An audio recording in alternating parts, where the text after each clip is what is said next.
Subscribe to my channel for more tasty recipes and press the bell icon for never miss any update. Thank you. নমস্কার বন্ধুরা, আপনারা কেমন আছেন? নিশ্চয়ই আপনারা খুব ভালো আছেন। আজকে আমি আপনাদের বানিয়ে দেখাবো পনিরের ডালনা, একটি নিরামিষ আইটেম। পনির ছোট বড় সবারই কিন্তু খুব পছন্দের। ভেজ ননভেজ দুভাবেই কিন্তু করা যায়। আজকে আমি বানাবো নিরামিষ পনিরের ডালনা। আর কিভাবে বানিয়েছি চলুন আপনাদের দেখিয়ে দিই। পনির নিয়েছি আমি 200 গ্রাম, কিউব করে কেটে নিয়েছি। এটা বাজার থেকে আনা পনির। আপনারা চাইলে কিন্তু বাড়িতেও পনির বানিয়ে নিতে পারেন। বাড়ির পনিরের টেস্ট কিন্তু অসাধারণ হয়। আর নিয়েছি 3টে বড় সাইজের আলু, আর নিয়েছি গোটা জিরে হাফ টিস্পুন, 4টে শুকনো লঙ্কা, 3টে ছোট এলাচ, দারচিনি স্টিক নিয়েছি 2টো, আর নিয়েছি 2টো লং, আর 1/4 কাপ নিয়েছি সাদা তেল। গরম মশলা গুঁড়ো নিয়েছি 1 টিস্পুন। সবার প্রথমে আমি একটি বাটিতে সব মশলাগুলো নিয়ে নিচ্ছি। ঝালটা আন্দাজ মতো নিয়ে নেবেন। অনেকে একটু ঝাল বেশি পছন্দ করেন। চিনিও নিয়ে নিচ্ছি। এর প্রত্যেকটি মশলাকে কিন্তু আমি হালকা জলে গুলে স্মুথ ব্যাটার বানিয়ে নেব।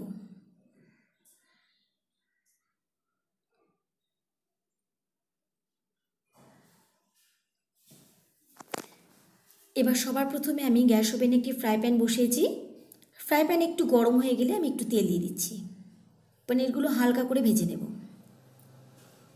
তেল হালকা গরম হয়ে গেছে, এবারে পনিরগুলো ছেড়ে দিচ্ছি। পনির খুব একটা নাড়বেন না, তাহলে কিন্তু পনির ভেঙে যাবে। একটু হলুদ গুঁড়ো দিয়ে পনিরগুলো আমি ভেজে নিচ্ছি। আমার এই রেসিপি যদি আপনাদের পছন্দ লাগে অবশ্যই কিন্তু আমাকে জানাবেন রান্নাটা কেমন হয়েছে। খুব হালকাভাবে ভেজে নিচ্ছি।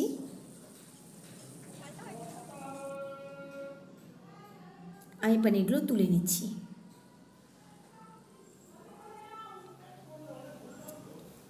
এবার ফ্রাই প্যানে আমি আরেকটু তেল দিয়ে দিচ্ছি।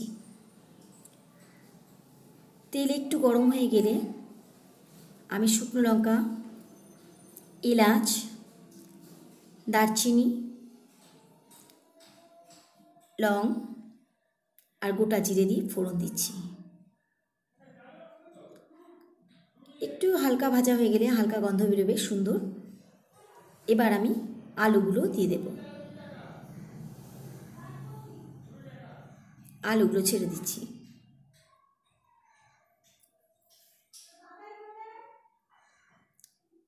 আলুগুলো ভেজে নিচ্ছি আমি।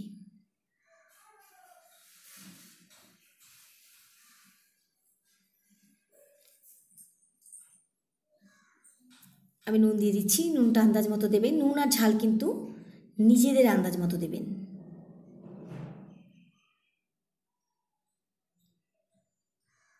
দেখুন আলুগুলো আমার হালকা ভাজা হয়ে গেছে। এবার আমি মশলাগুলা জল দিয়ে দিচ্ছি।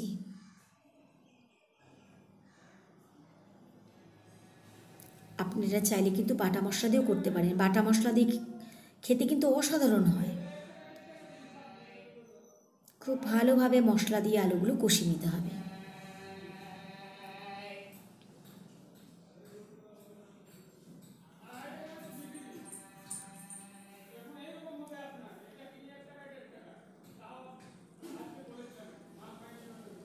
দেখুন হালকা হালকা তেল ছেড়ে এসেছে।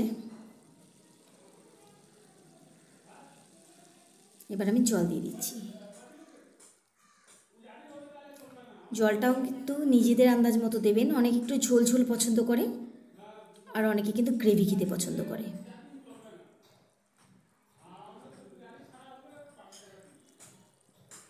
আপনারা চাইলে কিন্তু আলু হালকা সেদ্ধ করেও দিতে পারেন।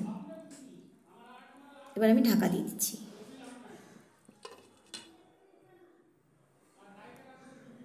একটু ফুটতে দিচ্ছি। দেখুন ফোটা শুরু হয়ে গেছে। আলু কিন্তু আরেকটু সেদ্ধ হবে। আলু সেদ্ধ হয়নি এখনও। আমি আবার ঢাকা দিয়ে দিচ্ছি।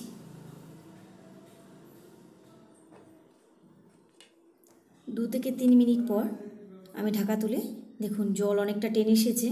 আমি এবার আলুগুলো তুলে নিচ্ছি।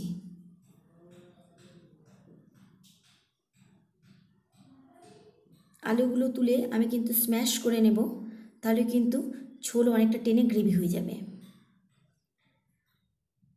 এটা কিন্তু হাত দিয়ে কখনো করতে যাবেন না, প্রচণ্ড গরম।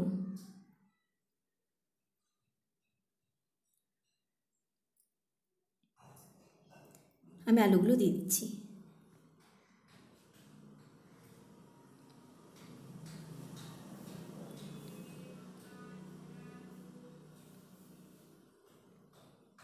এবার আমি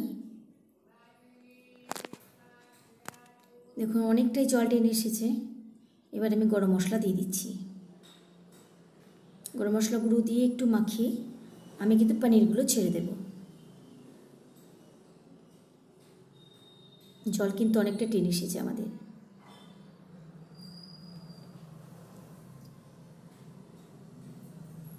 এবার আমি ঢাকা দিয়ে দিচ্ছি। 5 মিনিটের জন্য ঢাকা দিয়ে দিন।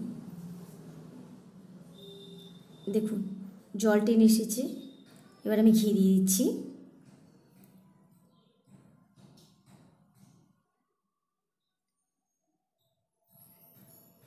দেখুন পুরো জমে এসেছে। পনিরের ডালনা কিন্তু আমার একেবারে রেডি। কেমন লাগলো বন্ধুরা অবশ্যই আমাকে জানাবেন। খুব ভালো থাকবেন, ভালো থাকুন, সুস্থ থাকুন, ভালোভাবে বাঁচুন, ভালো ভালো খাবার খান। আজকের মতো আসি বন্ধুরা, আমি আবার ফিরে আসবো।